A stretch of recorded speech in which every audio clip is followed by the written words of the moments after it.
Hi everyone, this is Sudhakar Bhogam. Welcome to SB tech tips. ఈ వీడియోలో HTML list అంటే ఏంటి, టైప్స్ ఆఫ్ లిస్ట్ ఏమేమి ఉన్నాయి వాటి గురించి నేను క్లియర్ ఎక్స్ప్లెయిన్ చేస్తాను. మీరు వీడియో స్కిప్ చేయకుండా ఎండ్ వరకు చూడండి, మీకు ఈజీగా నడుస్తుంది. ఒక మీరు ఎక్కడైనా డిగ్రీ ఎగ్జామ్స్లో కానీ బీటెక్ ఎగ్జామ్స్లో కానీ లేదంటే ఎక్కడైనా ఇంటర్వ్యూస్కి వెళ్ళినప్పుడు లిస్ట్ గురించి కంపల్సరీ క్వశ్చన్స్ అయితే అవుతూ ఉంటారు. డిగ్రీలో అయితే వెబ్ టెక్నాలజీలో కానీ వెబ్ ప్రోగ్రామింగ్లో కానీ కంపల్సరీగా టైప్స్ ఆఫ్ లిస్ట్ గురించి లాంగ్ క్వశ్చన్ వస్తూ ఉంటుంది. వీడియో స్టార్ట్ చేసే ముందు మన ఛానల్ ఎవరైతే కొత్తగా చూసినట్లయితే వెంటనే సబ్స్క్రైబ్ చేసుకుని పక్కన బెల్ ఐకాన్ ఉంటుంది, అందులో ఆల్ సెట్ చేసినట్లయితే మనం అప్లోడ్ చేసే వీడియోస్ ముందుగా మీకు నోటిఫికేషన్ ద్వారా వస్తూ ఉంటుంది. అట్లనే మీ ఫ్రెండ్స్ కూడా షేర్ చేయండి. వీడియో చేసిన తర్వాత ఒక లైక్ కామెంట్ అయితే చేయండి. అలాగే లిస్ట్ అంటే ఏంటో ఒకసారి మనం చూద్దాం. లిస్ట్ ఒకసారి డెఫినేషన్ చూసినట్లయితే a list is a record of short piece of related information are use to display the data or information in web page in the order or unorder form. అంటే some list of ఎలిమెంట్స్ని ఒక web పేజ్లో display చేయాలంటే order వైజ్గా కానీ unorder వైజ్గా కానీ, కొన్ని లిస్ట్ ఆఫ్ ఎలిమెంట్స్ని HTML డాక్యుమెంట్లో మనం డిస్ప్లే చేయాలంటే లిస్ట్ అనే కాన్సెప్ట్ యూజ్ చేస్తూ ఉంటాం. ఫర్ ఎగ్జాంపుల్గా మనం ఎక్కడైనా రెస్టారెంట్కి వెళ్ళినప్పుడు ఒక మెనూ తెచ్చి పెడతా ఉంటాం. మెనూ ఎలా ఉంటుంది, మనకు సమ్ లిస్ట్ ఆఫ్ ఎలిమెంట్స్ ఉంటాయి. సో ఆ టైప్ ఆఫ్ ఇన్ఫర్మేషన్ని మనం HTML డాక్యుమెంట్లో ఇంప్లిమెంట్ చేయాలంటే వీ కెన్ యూస్ లిస్ట్ అనే కాన్సెప్ట్. ఇంకా ఏమంటున్నాడు చూద్దాం. HTML list are use to present list of information in well formed and semantic way. అంటే లిస్ట్ ఆఫ్ ఇన్ఫర్మేషన్ని ఒక సిస్టమేటిక్ వేలో డిస్ప్లే చేయడానికి లిస్ట్ అనే కాన్సెప్ట్ HTMLలో యూజ్ చేస్తూ ఉంటాం. మరి ఇక్కడ టైప్స్ ఆఫ్ లిస్ట్ ఏమేమన్నాయి చూద్దాం. There are 3 types of list. First one order list, second one unorder list, third one వచ్చేసి డెఫినేషన్ లిస్ట్. ఫస్ట్ వన్ వచ్చేసి ఆర్డర్ లిస్ట్. మరి ఇక్కడ ఆర్డర్ లిస్ట్ అంటే ఏంటో చూద్దాం. డిగ్రీ ఎగ్జామ్స్లో అయితే లాంగ్ క్వశ్చన్ కంపల్సరీగా అడుగుతూ ఉంటాడు, explain types of list in HTML. బీకామ్లో కానీ బీఎస్సీలో కానీ క్వశ్చన్ అయితే ఖచ్చితంగా వస్తూ ఉంటుంది. చూడండి, order list use to create a list of related items in a specific order. ఇంకా ఏమంటాడు చూద్దాం. The list of items are marked with numbers by default. List of items ఏవైతే మనం అసైన్ చేస్తామో వాటికి బై డిఫాల్ట్గా నంబర్ సిస్టమ్ అనేది assign చేస్తూ ఉంటుంది, ఎప్పుడు ఆర్డర్ లిస్ట్ యూజ్ చేసినప్పుడు. ఇంకా చూడండి ఏమంటున్నాడు. Order list starts with OL tag. Order లిస్ట్ని ఎలా స్టార్ట్ చేయాలి, OL ట్యాగ్తో ఓపెన్ చేయాలి. Next each list item starts with LI tag. అంటే ఆర్డర్ లిస్ట్ని క్రియేట్ చేయాలంటే OL ట్యాగ్తో స్టార్ట్ చేయాలి. ఆర్డర్ లిస్ట్లో లిస్ట్ ఐటమ్స్ని మనం యాడ్ చేయాలంటే LI ట్యాగ్ యూజ్ చేయాలి. ఒక చిన్న ఎగ్జాంపుల్ చూద్దాం. ఫర్ ఎగ్జాంపుల్గా OL ట్యాగ్ స్టార్ట్, లాస్ట్లో OL ట్యాగ్ క్లోజ్ చేసిన. మరి ఇందులో లిస్ట్ ఐటమ్స్ని యాడ్ చేయాలంటే LI ట్యాగ్తో ఓపెన్ చేస్తాము, కంటెంట్ పెడతాము, LI ట్యాగ్ క్లోజ్ చేస్తాము. అట్లనే మళ్ళీ LI ట్యాగ్ ఓపెన్ చేస్తాం, కంటెంట్ పెడతాము, LI ట్యాగ్ క్లోజ్ చేస్తాం. ఆ విధంగా ఆర్డర్ లిస్ట్లో నీకు ఎన్ని ఎలిమెంట్స్ కావాలంటే అన్ని ఎలిమెంట్స్ని యాడ్ చేసుకుంటూ పోవచ్చు. సో ఈ లిస్ట్ ఐటమ్స్ని యాడ్ చేసి ఏమవుతుందంటే బై డిఫాల్ట్గా నంబర్ సిస్టమ్ అనేది అసైన్ అవుతుంది. ఓకే, నంబర్ సిస్టమ్ అంటే 1 2 3 4 ఆటోమేటిక్గా అసైన్ అవుతూ ఉంటాయి. అదే చెప్తా ఉన్నాను. చూడండి, the list items are marked with number by default. Numbers వస్తూ ఉంటాయి. అట్లా నంబర్స్ కాకుండా మనం ఆల్ఫాబెట్స్తో కూడా మనం ఇంప్లిమెంటేషన్ చేయొచ్చు. ఆల్ఫాబెట్స్ అంటే క్యాపిటల్ ఏబీసీలు కానీ స్మాల్ ఏబీసీలు కానీ, అట్లనే రోమన్ నెంబర్స్, లార్జ్ నెంబర్ కానీ స్మాల్ రోమన్ నెంబర్ కానీ కూడా యూజ్ చేసుకోవచ్చు. వాటి కోసం ఎలా అంటే దానికోసం ఒక అట్రిబ్యూట్ ఉంటుంది, టైప్ అనే అట్రిబ్యూట్. ఈ అట్రిబ్యూట్ ఏం చేస్తుందో చూడండి. Specifies the type of the list item. ఒక లిస్ట్ ఐటమ్ని మనం స్పెసిఫై చేయాలంటే టైప్ అనే అట్రిబ్యూట్ని యూజ్ చేస్తాం. టైప్ అనే అట్రిబ్యూట్ మనం యూజ్ చేయకపోతే బై డిఫాల్ట్గా నంబర్ అనేది వస్తూ ఉంటుంది. ఒకవేళ నంబర్ కాకుండా మీకు డిఫరెంట్గా కావాలంటున్నప్పుడు చూడండి, సెట్ టు ఏ అని మనం టైప్లో ఇచ్చినట్లయితే అప్పర్ కేస్ లీటర్స్ను డిస్ప్లే చేస్తూ ఉంటుంది. మనం ఏ ఇచ్చినట్లయితే ABCDEFG ఇట్లా అసైన్ చేసుకుంటూ పోతూనే ఉంటుంది. అట్లనే ఫర్ ఎగ్జాంపుల్గా స్మాల్ ఏ ఇచ్చినాం అనుకోండి, లోయర్ కేస్ లీటర్స్ని యాడ్ చేసుకుంటూ పోతుంది. అట్లనే capital I large Roman numbers, small I small Roman numbers. వీటికి సంబంధించిన ఒక ఎగ్జాంపుల్ ప్రోగ్రామ్ కూడా మనం చూద్దాం, క్లియర్గా మీకు ఈజీగా అండర్స్టాండ్ అవుతుంది. ఓకే, ఇది మనకు order list story. So order list మనం క్రియేట్ చేయాలంటే OL ట్యాగ్తో స్టార్ట్ చేస్తాము, లిస్ట్ ఐటమ్స్ని యాడ్ చేయడానికి LI ట్యాగ్ యూజ్ చేస్తాం. ఆ 2 పాయింట్లు గుర్తుపెట్టుకోవాలి మెయిన్గా. సో ఆర్డర్ లిస్ట్లో బై డిఫాల్ట్గా నంబర్స్ అనేవి అసైన్ అవుతూ ఉంటాయి. Next second one unorder list. మరి ఇదేం చేస్తుంది చూడండి. Use to create a list of related items in one particular order. అంటే ఇక్కడ 1 2 3 కానీ ఆల్ఫాబెట్స్ కానీ రోమన్ నెంబర్స్ కానీ కాకుండా డిఫరెంట్ సింబల్స్తో, ఫర్ ఎగ్జాంపుల్గా డిస్క్ కానీ లేదంటే స్క్వేర్స్ కానీ సర్కిల్స్ కానీ బుల్లెట్స్ కానీ, సో వీటితో మనం డిస్ప్లే చేయాలన్నప్పుడు ఇలాంటివన్నీ మనం MS వర్డ్లో చూస్తూ ఉంటాం. నంబరింగ్ సిస్టమ్ ఉంటుంది, పక్కన ఇంకోటి డిఫరెంట్ షేప్స్ ఉంటాయి. సో అలాంటివి మనం యాడ్ చేయాలన్నప్పుడు we can use unorder list. Bullets కానీ సర్కిల్స్ కానీ స్క్వేర్స్ కానీ డిస్క్లు కానీ, సో ఇలాంటివి రావాలన్నప్పుడు లిస్ట్ ఐటమ్స్కి వీ యూస్ అన్ఆర్డర్ లిస్ట్. మరి అన్ఆర్డర్ లిస్ట్లో ఏమొస్తుంది చూడండి. The list items are marked with bullets by default. Order లిస్ట్లోనేమో బై డిఫాల్ట్గా నంబర్స్ వస్తున్నాయి, బట్ ఇక్కడ అన్ఆర్డర్ లిస్ట్లో బై డిఫాల్ట్గా బుల్లెట్స్ వస్తూ ఉంటాయి. బుల్లెట్స్ అంటే డాట్స్ లాగా అలాంటివి వస్తూ ఉంటాయి బై డిఫాల్ట్గా. Next unorder list starts with UL tag. Unorder లిస్ట్ని UL ట్యాగ్తో స్టార్ట్ చేస్తూ ఉన్నాం. Next each list item starts with LI tag. Unorder లిస్ట్కి ఆర్డర్ లిస్ట్కి difference. Order list starts with ఏమో OL tag, unorder list starts with UL tag, but list items మాత్రం LI tag same ఇక్కడ కూడా. So అనార్డర్ లిస్ట్లో by డిఫాల్ట్గా bullets వస్తూ ఉంటాయి. మరి బుల్లెట్స్ కాకుండా ఇంకా డిఫరెంట్గా కావాలన్నప్పుడు ఏం చేస్తాము, దానికోసం ఒక అట్రిబ్యూట్ ఉంది, అదే టైప్. సేమ్ ఆర్డర్ లిస్ట్లో ఎలా అయితే ఉంటుందో అనార్డర్ లిస్ట్లో కూడా టైప్ అనే అట్రిబ్యూట్ ఉంటుంది. ఇదేం చేస్తుంది చూడండి, specifies the type of the list item. మరి ఇక్కడ ఏమేమి యాడ్ చేయొచ్చు చూడండి, set to squares, circles, disc. Squares కానీ సర్కిల్స్ కానీ డిస్క్లు కానీ ఒకవేళ కావాలన్నప్పుడు టైప్ అనే అట్రిబ్యూట్కి అసైన్ చేసినట్లయితే అవి ఆటోమేటిక్గా డిస్ప్లే అవ్వకుండా పోతాయి. వీటి గురించి కూడా మనం ఎగ్జాంపుల్ ప్రోగ్రామ్ కూడా చూద్దాము. నెక్స్ట్ థర్డ్ వన్ వచ్చేసి డెఫినేషన్ లిస్ట్. మరి ఇదేం చేస్తుంది చూడండి, use to create a list of terms and their description. ఇదెందుకు యూజ్ అవుతుంది మనకు అంటే సింపుల్గా జస్ట్ లైక్ a డిక్షనరీ లాగా. మనకి డిక్షనరీలో డేటా ఎలా ఉంటుంది, ఫస్ట్ ఒక టర్మ్ ఉంటుంది, దానికి సంబంధించిన డిస్క్రిప్షన్ ఉంటుంది. అలాగే టర్మ్ డెఫినేషన్ ఆ విధంగా మనకి డిక్షనరీ అనేది ఉంటుంది. ఏదైనా వాడు మనకు తెలియనప్పుడు ఏం చేస్తామో డిక్షనరీలో వెతుకుతూ ఉంటాం. అక్కడ ఎలా ఉంటుంది మ్యాటరు, ఫస్ట్ టర్మ్ ఉంటుంది, దానికి సంబంధించిన డిస్క్రిప్షన్ ఉంటుంది. సేమ్ వే అలాంటి టెక్స్ట్ మనం వెబ్ పేజ్లో కావాలన్నప్పుడు we use definition list. Simple చూడండి, అదే రాస్తున్నాం, use to create a list of terms and their description.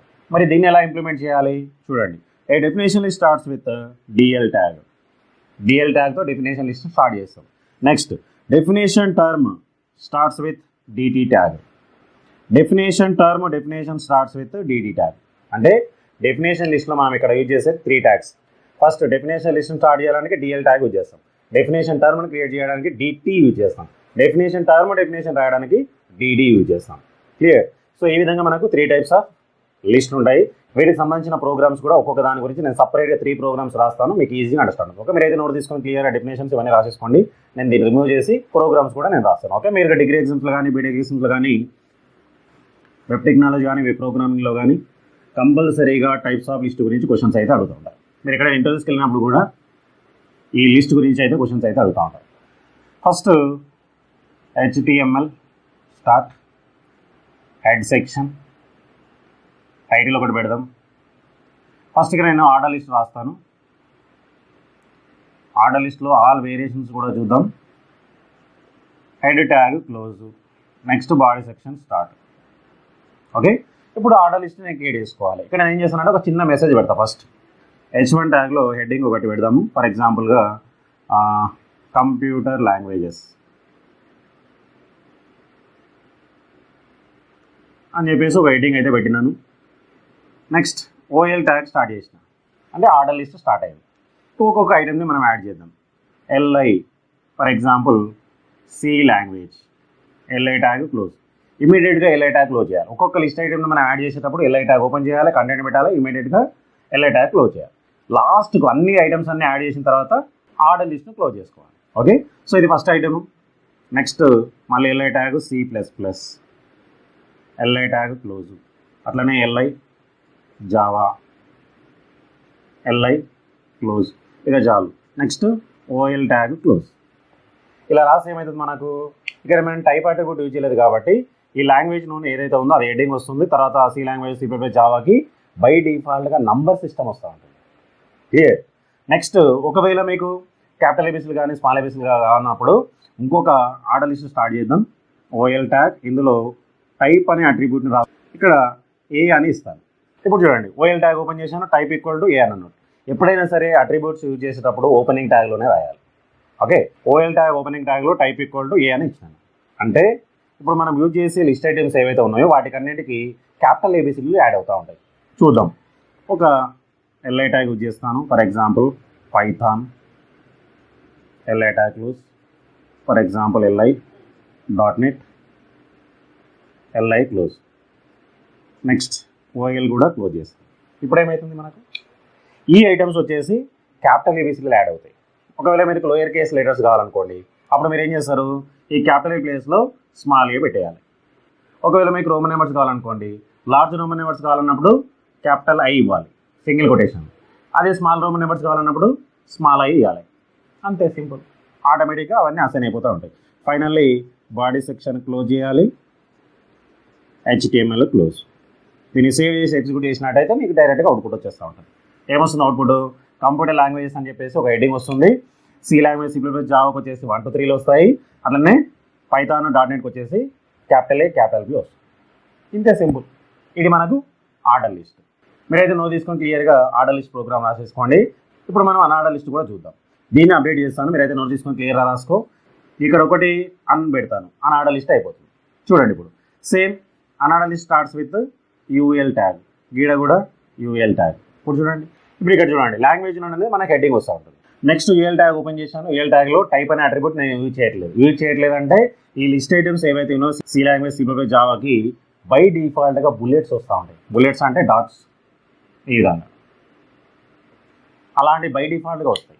తర్వాత యూఎల్ ట్యాగ్ క్లోజ్ చేసేస్తాను.